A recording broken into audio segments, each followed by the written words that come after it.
Auzubillahiminashaitanirrajim. Bismillahirrahmanirrahim. Today we are in another class in which you are going to learn very great things. Today we will discuss about our neighboring country China and China's pivot back to the past. China actually is a country where there are a lot of traditions, beautiful traditions, as every country loves their traditions. So China has progressed very rapidly since 1949, being an independent country in 1949. China has progressed very rapidly economically, financially, through all ways. Therefore, China now wants to go back and have a pivot back to its past. How? Let's see its introduction. Today's topic is China's ideological pivot back to the past. China is reverting its ideology, going back to its traditions and culture, and having authoritarianism and nationalism. Much emphasis on authoritarianism and nationalism. China, under the presidentship of Xi Jinping, wants to go back to its traditions and culture, nationalism, authoritarianism. Now, the world suggests China to not do so because there are pressures and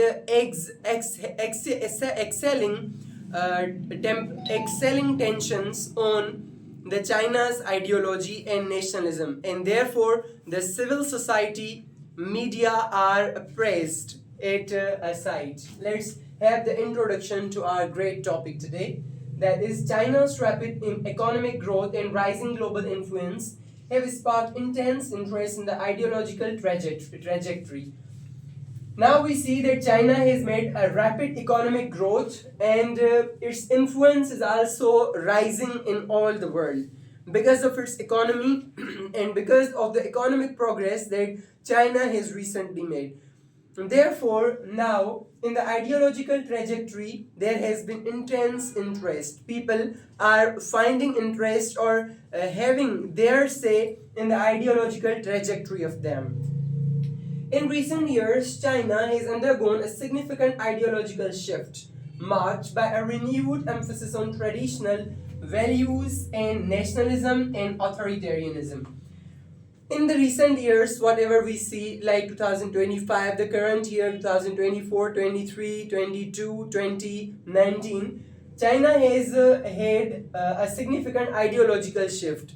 We see that every country's ideologies change because of the internet, because of socialization with other countries, and many factors change the ideology of any country. So has happened with China too. China has completely changed over these matters of ideology, and their nationalism has gone here and there a bit, and authoritarianism, which was practiced much in China, has gone here and there. Therefore, the president of China, Xi Jinping, wants to go back to its traditional ideologies and culture and have authoritarianism and nationalism back to their country.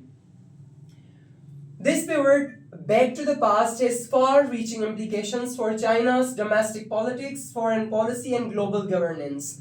When China is having a pivot back to its ideology, it is going to have a significant effect on different things like domestic politics, the politics inside the China.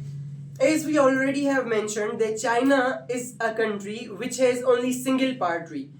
Different than other democratic countries like USA or Pakistan, China holds just one party, in which only one party will keep on ruling China. So its domestic politics, the internal politics of the country, is going to have far-reaching implications. Further, foreign policy of China, the dealing of China with other countries like neighboring countries, Pakistan, India, and other countries which are neighboring countries of China. Almost 32 countries are the neighboring countries of China. They are also going to have significant implications of its pivot back to its ideology, because China is going back towards authoritarianism and nationalism. Apart from the domestic politics and foreign policy, the global governance is also going to have far-reaching implications because of China's pivot back to the politics. Now, what is the global governance? Means the governance of all the country is going to have some influences because China is reverting back to its ideology, which was the traditional ideology of them. What is global governance? Global governance means the international system, international, all the world's system of governing. So that is also going to have some implications because of it. Next, now the revival of traditional values. We have seen that China has a lot of traditional values. Kimono, which is their traditional dress, as well as of Japan, and different cultures wearing very exuberant dresses, very great dresses, like their festivals, naming all the years with a different animal, naming the months with a different animal. Even the China has its own year too.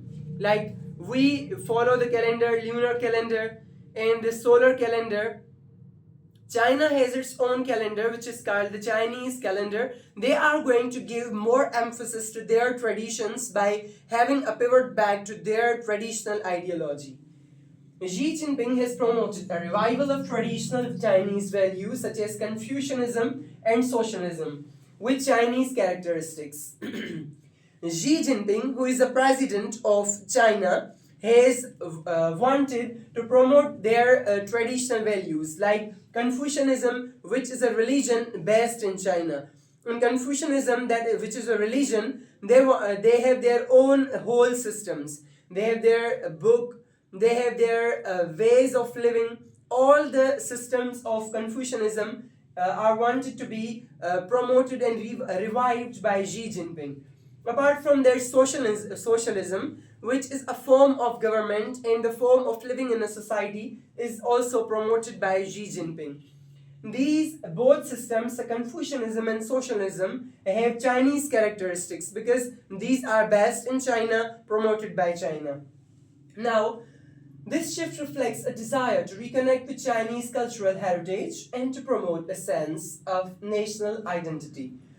This shift, which is wanted by the President Xi Jinping, that tells us that China wants to go back to its traditional values.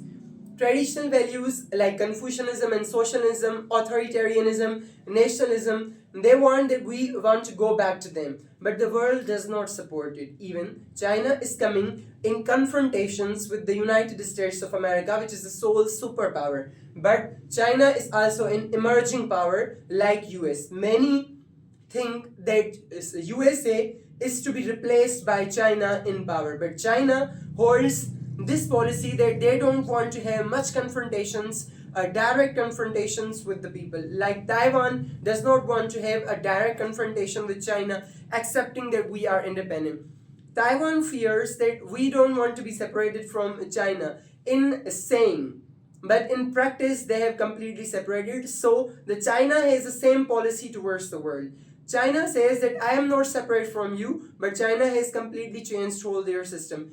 Because of its pivot back to their past, US is also angry from China on this behalf.